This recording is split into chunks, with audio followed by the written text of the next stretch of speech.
Bienvenue à toutes et à tous en ce dimanche 21 janvier où nous nous retrouvons pour célébrer le Seigneur. Nous nous retrouvons pour un culte qui s'inscrit dans la semaine de prière pour l'unité des chrétiens. Je vous invite à la prière. Dieu Tout-Puissant, riche en grâce et en miséricorde, tu es la force de tous ceux qui placent en toi leur confiance. Dispose-nous à t'adorer en esprit et en vérité, et à te rendre honneur dans un saint respect pendant ce temps de culte. Vivifie notre dévouement pour toi, de telle sorte que nos cœurs soient remplis de la joie de ton royaume. Permets-nous de nous mettre dans ta présence ce matin. Aide-nous à la recevoir dans l'humilité et à y demeurer attachés avec constance. Amen. Et nous chantons ensemble le cantique 41-35 à la page 611. Nous t'adorons, nous t'aimons.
Comme une biche assoiffée soupire auprès des courants d'eau, j'ai soif de ta présence, Seigneur.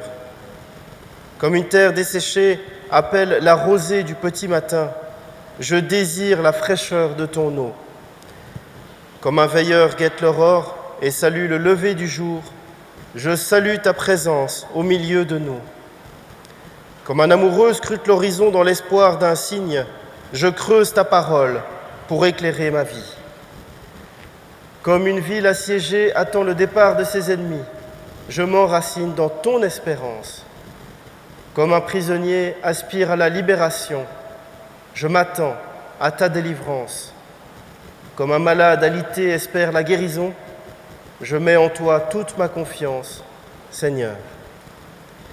Nous nous levons et nous louons le Seigneur en chantant ensemble à la page 170, le cantique 12-01, les 3 premières strophes, « Je louerai l'Éternel ».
toi. Je crois en Dieu, le Père Tout-Puissant, Créateur des cieux et de la terre. L'Éternel règne, il est esprit, il est amour. L'amour de Dieu envers nous s'est révélé en ceci. Alors que nous étions encore pécheurs, Christ est mort pour nous. Je crois en Jésus-Christ, notre Seigneur. Il est venu chercher et sauver ce qui était perdu. Il est le chemin, la vérité et la vie. Le même hier, aujourd'hui, éternellement. À ceci, tous reconnaîtront que nous sommes ses disciples, si nous avons de l'amour les uns pour les autres. Je crois au Saint-Esprit, qui rend témoignage à notre esprit que nous sommes enfants de Dieu. Nous avons été baptisés d'un seul esprit pour former un seul corps. Je crois au royaume de Dieu, à l'amour plus fort que la mort. Je crois à la vie éternelle. Et nous chantons ensemble, à la page 278, le cantique 23, 11, « Je crois en toi, mon Sauveur ressuscité ».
La jalousie, la peur, le rejet du prochain, le refus du frère nous menacent tous. Mais la parole est là. Le péché est tapis à ta porte, mais toi, domine sur lui. Oui, l'Évangile nous appelle à ne pas nous laisser dominer par nos peurs et nos égoïsmes. Il nous invite à la liberté, à l'amour, à devenir serviteurs les uns des autres, et il nous appelle à marcher par l'Esprit. Et le fruit de l'Esprit, c'est l'amour, la joie, la paix, la patience, la bonté, la bienveillance, la foi, la douceur et la maîtrise de soi. Prions. Seigneur, notre Dieu et notre Père, nous voulons être devant toi ce matin, dans la vérité de notre humanité, dans la vérité de nos tourments, dans la vérité de notre manque de capacité à prendre le temps qui apaise. Nous voulons nous tenir devant toi et te montrer notre manque de capacité à prendre le temps de nourrir nos pensées de choses dignes et pures. Tu sais tout le poids de nos fautes, de nos manquements, de nos erreurs, de nos oublis. Tu connais nos lâchetés et nos paresses. Tu n'ignores rien de nos peurs ni de nos amertumes. Tu vois ces fardeaux que nous traînons et qui nous accablent. Dans l'intimité de notre cœur, nous voulons maintenant te dire notre misère et te déposer ce qui nous pèse. Me voici devant toi, comme un mendiant qui tend la main. Tu pardonnes à qui s'abandonne. Amen. Le psaume 25 nous enseigne que l'Éternel est bon et qu'il pardonne à ceux qui se tournent vers lui. L'Éternel est bon et droit. C'est pourquoi il montre aux pécheurs la voie. Il conduit les humbles dans la justice. Il enseigne aux humbles sa voie. Tous les sentiers de l'Éternel sont miséricorde et fidélité pour ceux qui gardent son alliance et ses commandements. C'est à cause de ton nom, ô Éternel, que tu pardonneras mon iniquité, car elle est grande. Et nous nous levons pour chanter ensemble le cantique 3604 à la page 501. Dieu fait de nous en Jésus-Christ.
Nous prions.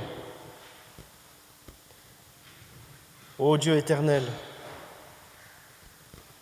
nous sommes venus ce matin à la recherche d'inspiration, de courage et de nouvelles possibilités. Ouvre nos cœurs et nos esprits à ce que tu as à nous dire par la prochaine lecture. Amen.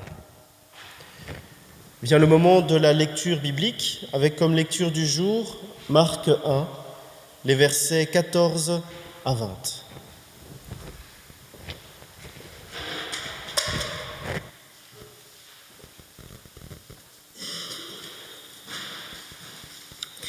Évangile de Marc, chapitre 1, les versets 14 à 20. Après que Jean eut été livré, Jésus alla dans la Galilée, prêchant l'évangile de Dieu. Il disait : « Le temps est accompli et le royaume de Dieu est proche. Repentez-vous et croyez à la bonne nouvelle. » Comme il passait le long de la mer de Galilée, il vit Simon et André, frères de Simon, qui jetaient un filet dans la mer, car ils étaient pêcheurs. Jésus leur dit : « Suivez-moi, et je ferai de vous des pêcheurs d'hommes. » Aussitôt, ils laissèrent leur filet et le suivirent. Étant allé un peu plus loin, il vit Jacques, fils de Zébédée, et Jean, son frère, qui eux aussi étaient dans une barque et réparaient les filets. Aussitôt, il les appela, et laissant leur père Zébédée dans la barque avec des ouvriers, ils le suivirent. Nous pouvons voir le démarrage du ministère de Jésus. Ce passage se situe juste après le baptême du Christ par Jean. Le ministère de Jésus commence dans cet évangile avec l'arrestation du Baptiste. L'annonce de la bonne nouvelle est loin d'être une sinécure. Marc montre le contexte oppressant dans lequel Jésus s'inscrit en mentionnant l'arrestation de Jean par le souverain Hérode Antipas. Mais aucune tyrannie n'empêche Jésus d'annoncer ce temps nouveau du règne qui s'approche. Sa première phrase pourrait se comprendre comme un appel à la révolte faisant suite à l'arrestation du Baptiste. Le temps est accompli et le royaume de Dieu est proche. Un nouveau règne devrait supplanter ceux d'Hérode, des Romains et de tous les opposants aux disciples du Seigneur. Mais la suite des paroles de Jésus n'en appelle pas à la violence, mais plutôt à notre conversion. Et l'unique cri de victoire n'a d'autre nom que la foi. Convertissez-vous et croyez à l'Évangile. S'il y a une révolution, un retournement, c'est en nous-mêmes.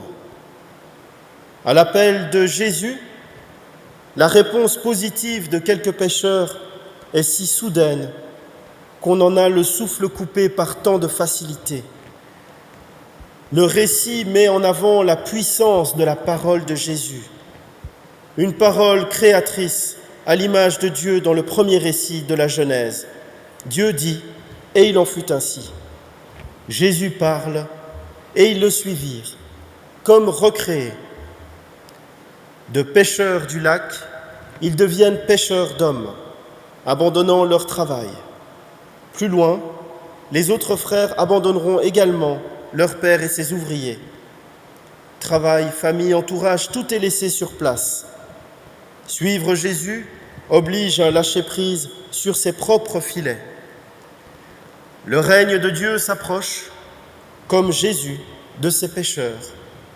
Le temps est accompli. Alors, la période de la pêche ordinaire prend fin pour devenir la pêche du Seigneur, celle de l'Évangile. Sa parole de vie, appelant à la conversion, leur permet de tout laisser pour suivre Jésus aussitôt. Jésus proclame « Convertissez-vous » car le royaume des cieux est tout proche. C'est une parole tournée vers les autres, convertissez-vous, dans une urgence qui s'impose à tous, aussi bien aux autres qu'à soi-même, la venue du royaume des cieux. Jésus marche sur son chemin avec la conviction que ce chemin est en lien avec ceux des autres, avec le chemin de l'humanité entière. Jésus ne se situe pas dans une aventure individualiste centrée sur son seul devenir, mais dans la perspective que son chemin est en lien profond avec ceux de tous les autres. C'est une parole fraternelle. Et lorsque l'appel de Jésus est entendu, il faut se lever et quitter ce que l'on fait pour vivre l'appel du Seigneur. Inutile de tergiverser, même si cette démarche demande du discernement. Une fois que l'appel est clair et vérifié, il faut avancer. Car pour rencontrer Jésus, il faut écouter sa parole et l'écouter avec un cœur ouvert qui laisse place à un possible changement de vie, à un possible changement de conduite. Inutile donc de se dire « je ne le mérite pas, je n'en suis ni digne ni capable ». Tout homme est pécheur et aucun ne mérite d'être appelé à la mission. Le Seigneur vient chercher des pauvres, des pécheurs. C'est avec eux qu'il veut toucher tous les cœurs. C'est avec nous, croyant en son amour et en son infinie miséricorde, qu'il veut toucher les cœurs de tous. Mais sommes-nous prêts à l'entendre ? Sommes-nous prêts à accepter l'appel qu'il met au fond de notre cœur, dans la vie qui est la nôtre ? Sommes-nous prêts à le suivre dans l'offrande totale de notre vie, pour l'amour de lui et le salut des âmes ? Les temps sont accomplis, le règne de Dieu est tout proche. Convertissez-vous et croyez à la bonne nouvelle. C'est la parole que Jésus nous adresse à nous aussi aujourd'hui, au cœur de la vie qui est la nôtre. Cela dépend de nous de recevoir cette parole et d'y répondre ou de l'ignorer. Suivre Jésus, c'est vivre de sa parole. C'est aussi proclamer autour de nous le salut offert par le Christ. Il s'agit d'être témoin du salut offert par Dieu. Être pécheur d'hommes, c'est témoigner de l'amour de Dieu. Et c'est aussi ensuite aider ceux qui ont accepté le salut à y conformer leur vie de tout leur être. Maintenant, c'est l'opportunité de rencontrer Dieu par le biais de Jésus-Christ. Maintenant, c'est le moment de notre vie qui nous lie à une éternité heureuse ou malheureuse. Maintenant, c'est le moment que Dieu nous donne pour le rencontrer, pour vivre comme ses enfants. Convertissons-nous, cela en vaut la peine. Puissions-nous recevoir le salut de Dieu et vivre en véritable témoin de son amour. Amen.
Vient maintenant le moment de la prière d'offrande.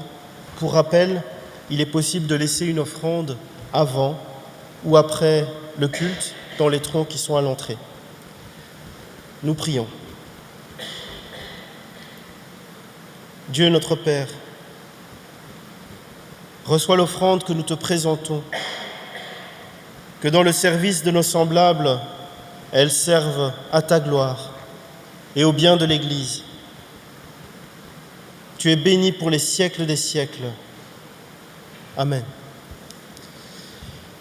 Et nous nous levons pour chanter ensemble à la page 631, le cantique 42-08, « Toi qui disposes ».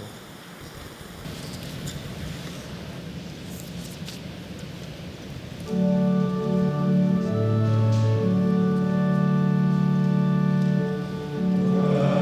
qui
Élevons nos cœurs vers le Seigneur. Seigneur, notre Dieu et notre Père, c'est notre joie de te célébrer.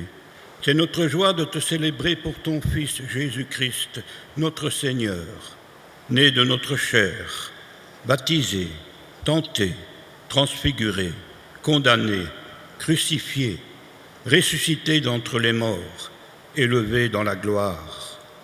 C'est notre joie de te célébrer pour ton souffle de vie, l'esprit d'adoption qui nous apprend à te dire « Père », qui exorcise nos peurs et illumine notre foi.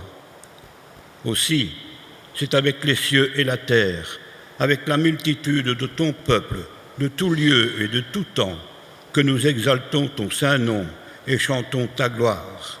Et je vous invite à chanter le cantique de la page 456, le 34-18, à toi la gloire.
Jésus prit du pain. Il dit la bénédiction, il le rompit et la leur donna en disant « Prenez, ceci est mon corps ». Il prend aussi la coupe et après avoir rendu grâce, il la leur donne et ils en boivent tous. Et il leur dit « Ceci est mon sang, le sang de l'alliance qui est répandu pour la multitude ». Il ajoute « En vérité, je vous le dis, je ne boirai plus du fruit de la vigne jusqu'au jour où je le boirai nouveau dans le royaume de Dieu. » Amen. Prions. En mémoire de Jésus, mort et ressuscité pour nous, nous te présentons, Père, ce pain et cette coupe où tu veux nous faire goûter le pain de la vie et la coupe du royaume. Et nous te rendons grâce de nous avoir appelés tels que nous sommes à ton service. Ton esprit seul donne la vie. que par son souffle nous ayons communion au corps et au sang de ton Fils, Jésus-Christ notre Seigneur, vivant au milieu de nous. Que ton esprit nous donne de ne former qu'un corps, qu'il nous fasse vivre dans la communion de ton Église, celle qui est en marche sur la terre et celle que déjà tu rassembles près de toi. Tiens-nous dans l'assurance d'être un jour réunis en toi avec tous ceux qui sont morts dans l'espérance de la résurrection, qu'avec les témoins de tous les temps, nous ayons part à la vie éternelle que tu nous offres en Jésus-Christ, notre Seigneur. Amen. Voici, dit le Seigneur, je me tiens à la porte et je frappe. Si quelqu'un entend ma voix et m'ouvre la porte, je prendrai mon repas avec lui et lui avec moi. Venez, car tout est prêt. Nous pouvons nous approcher de la table de communion et former un cercle. Le pain que nous rompons est communion au corps de notre Seigneur, Jésus. La coupe de bénédiction pour laquelle nous rendons grâce est communion au sang de notre Seigneur, sang versé pour nous, sang de la nouvelle alliance.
Notre Dieu et Père, nous te rendons grâce pour ce repas pris en ta présence.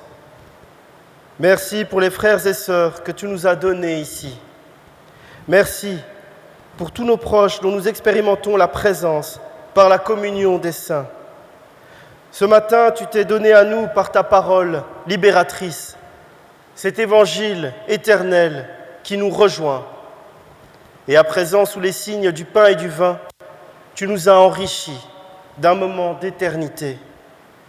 Par les forces reçues en ce repas, tu nous donnes de pouvoir affronter les difficultés de notre existence. et nous intercédons ensemble. Nous te présentons aujourd'hui celles et ceux qui portent des charges trop lourdes pour leur résistance, charges familiales, charges professionnelles ou autres. Nous te présentons aussi celles et ceux qui sont prisonniers, prisonnières d'eux-mêmes, et ont de la peine à s'ouvrir à ta grâce et à ta bienveillance. Et enfin, nous te présentons celles et ceux qui oublient de t'accueillir en leur vie et tentent de s'accomplir par eux-mêmes.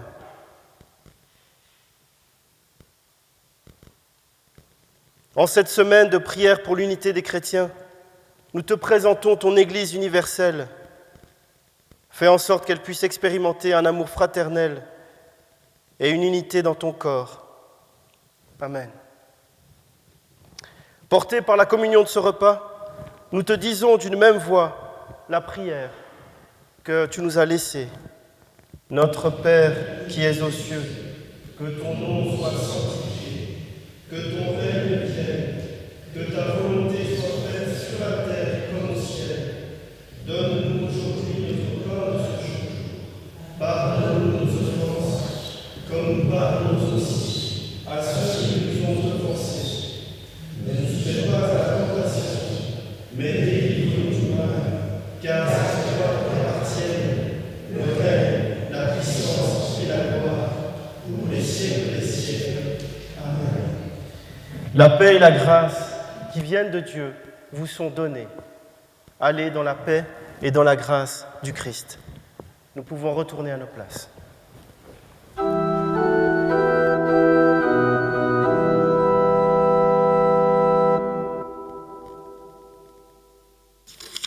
Il y a du café après le culte. La manne d'Ésope, bien sûr, a disparu avec le sapin, mais elle a réapparu là-bas dans le fond du temple, et elle y restera. Il y a aussi la boîte aux idées à remplir. Quand vous avez le temps, vous faites un petit mot chez vous, et le dimanche, vous le mettez dans la boîte. Les troncs du 14 janvier. Dans le tronc central, il y avait 72,90 €. Dans le tronc pour la mission contre la lèpre, 49 €. Le second tronc de ce jour est destiné à l'action pastorale. Quelques dates. Le consistoire ordinaire se réunira le vendredi 26 janvier à 9h30. L'interconsistoire du pôle 1 se réunira en principe le 13 février à 19h à Dour. Le prochain catéchisme aura lieu le 24 janvier à 17h. Le groupe de prière des jeunes se réunira le 4 février avant le culte. Il n'y a pas d'heure précise. À 9h30. 9h30. Et la prochaine réunion de prière œcuménique se réunira le vendredi 2 février à 19h. La semaine de l'unité des chrétiens continue, le 22 janvier à 19h ici dans la salle et le 24 janvier à 19h ici dans la salle. L'étude biblique de ce jour, ce sera un ciné-débat qui se déroulera à partir de 14h, mais bien sûr, ceux qui veulent rester ici avec leur tartine le font bien sûr. Et n'oubliez pas qu'il y a aussi dans la salle quelques affiches à voir, on ne peut pas tout annoncer.